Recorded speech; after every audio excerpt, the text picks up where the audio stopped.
back to my channel. Today I will be doing the stay-at-home book tag, which is created by Princess of Paperback.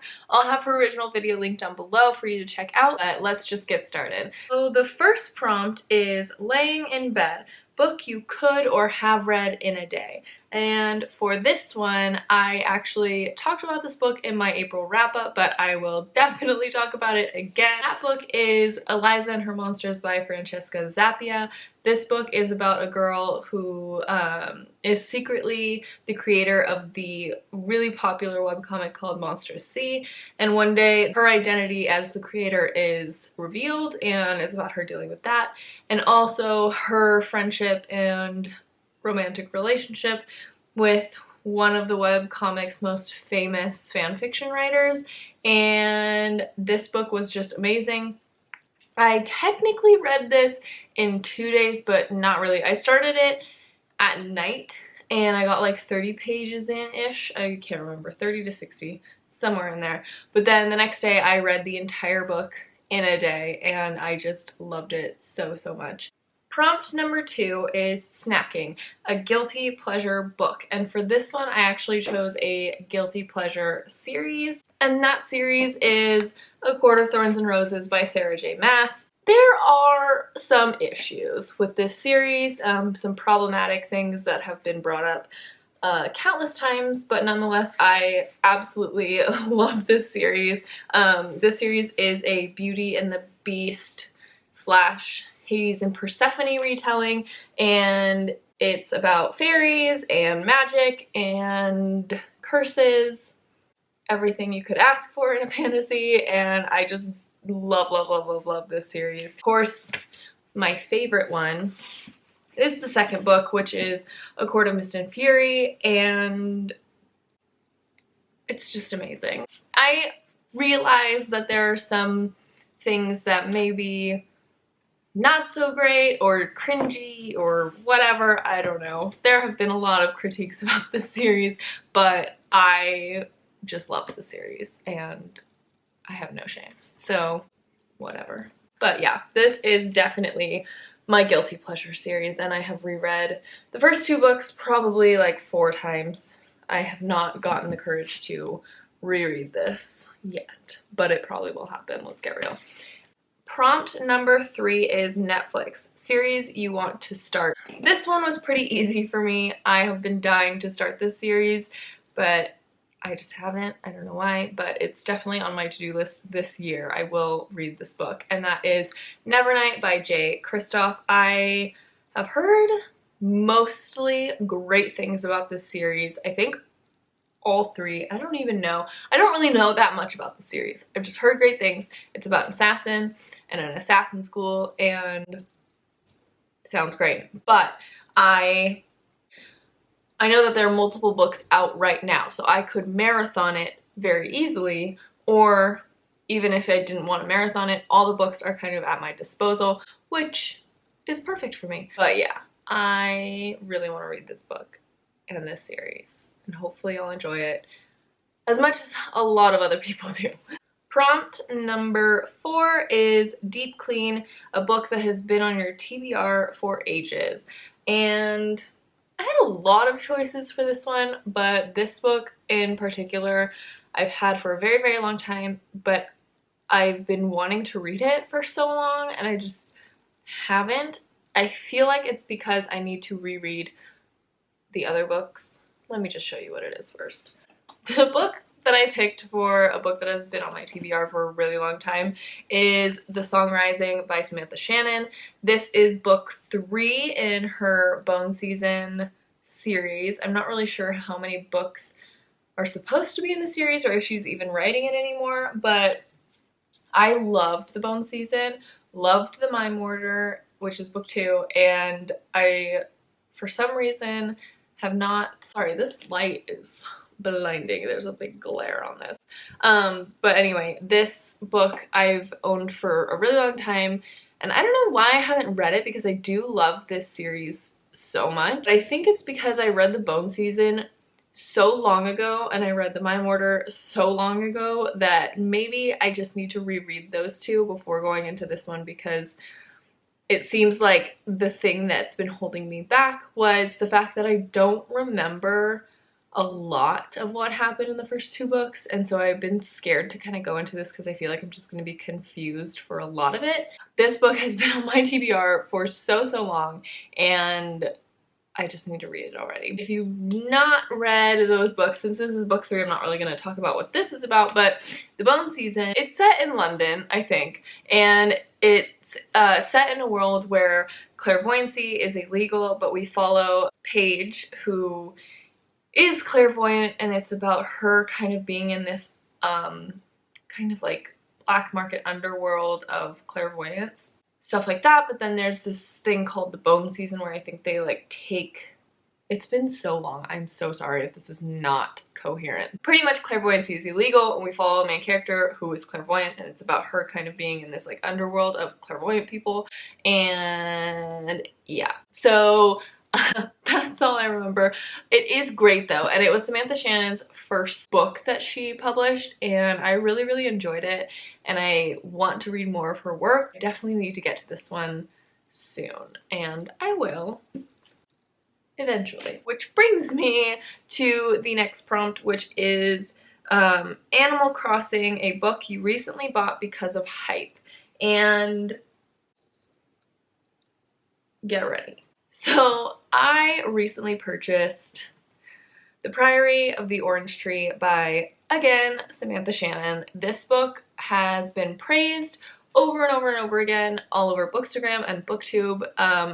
I didn't think that I was that interested in reading this until I reread Heir of Fire and realized, hey, I do want to read fantasy again, and also dragons. So this book does involve dragons. It also involves a female-female romance, and just sounds amazing.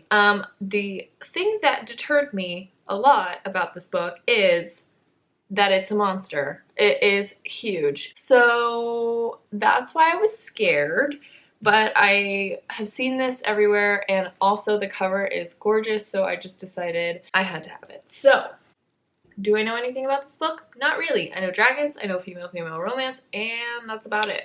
I did buy this book because of the hype, and I am very excited to read this eventually at some point. It is just scary. Scary.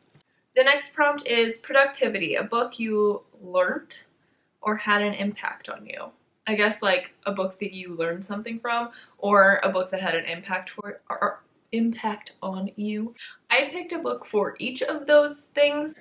A book that I learned something from was Daring Greatly by Brené Brown. This is about, well, I can just read you the subtitle, which is How the Courage to be Vulnerable Transforms the Way We Live, Love, Parent, and Lead.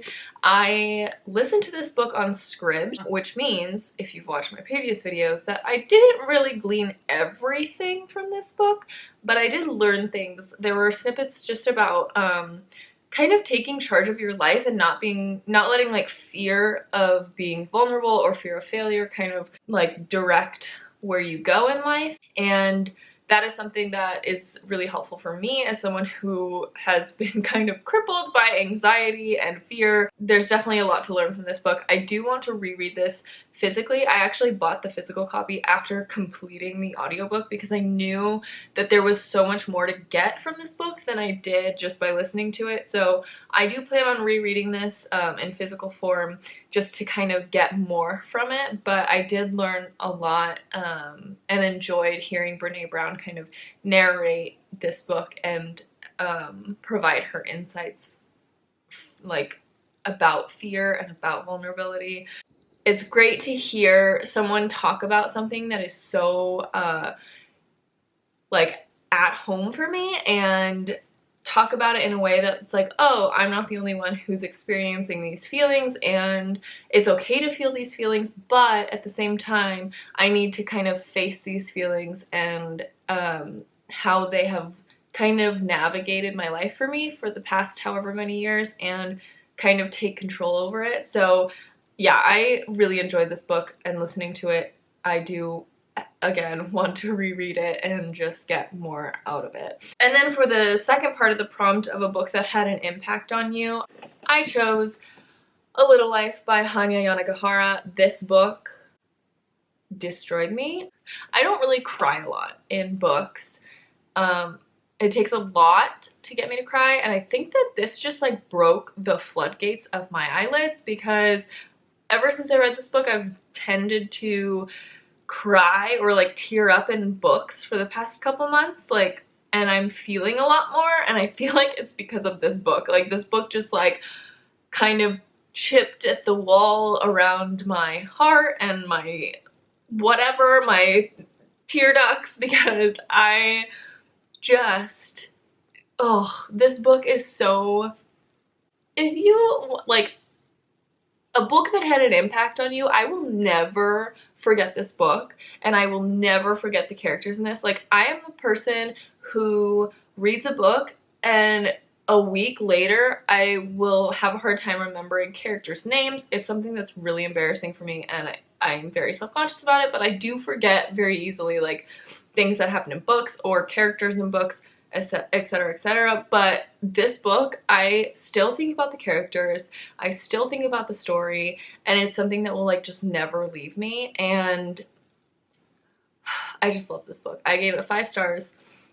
It follows a group of friends who we follow them from college to their middle-age years, and mostly we're following a character named Jude, who has gone through so much trauma and struggles with depression, and it follows, he's closest to his friend Willem, and we follow Willem as well, and it's just so good.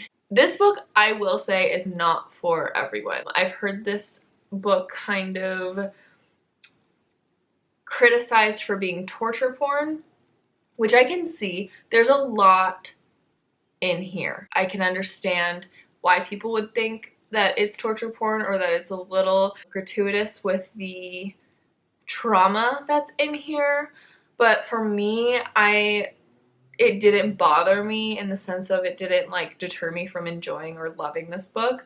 I can't really say enjoying. I don't think this is a book that's like enjoyed. There's a lot in here. I will say, if you're planning on picking this up, there are trigger warnings for self-harm, suicidal topics, thoughts, attempts, things like that, eating disorders, homophobia, violence, rape, pedophilia. There's a lot. I can't really think of all of them. But those are the ones that I can think of at the moment. There's a lot. I'm sure you could go online and look up trigger warnings to this book just for like kind of a full compilation of all of them. But I just was so impacted by this book, and I just love this book so much. Hey, the next prompt is Facetime, a book you were gifted. I'm really excited to talk about this book because it's a book that was gifted to me from my cousin Catherine. What she goes by a bunch of different things, but this book is her self-published book of poetry that she wrote, and it's called Of Belladonna, and this is by Catherine Mendoza. You can get this on Amazon. I'll leave a link down below. She gifted this to me to read because she knew that I loved reading. I'm an English major, so she knew I loved poetry and books and whatever. So she sent it over to me. I'd like to think it's also because she loves me so much, but yeah. So I was really stoked to read something that my cousin self-published, which is just awesome. And this is a collection of poems that she wrote while she was at college and living in San Francisco, and I read this book.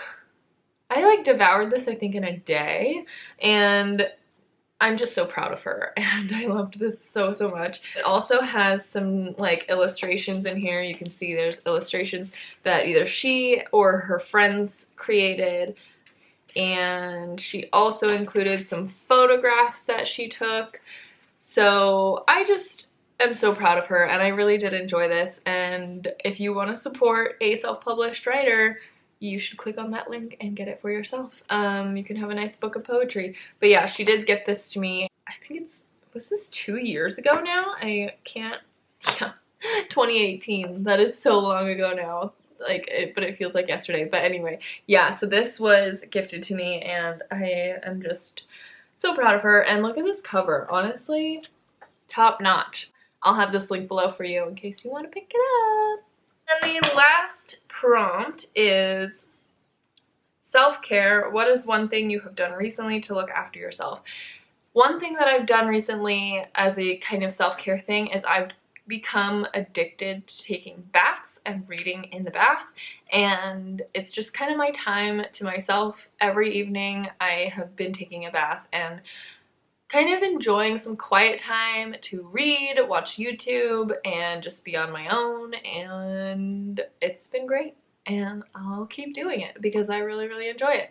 So yeah, this was the stay-at-home book tag. If you want to do this video, feel free. I love book tag videos, watching them and now doing them. If you want to tag yours down below, I will go ahead and watch it and see what you guys put for your answers, and I will see you in the next video. Bye.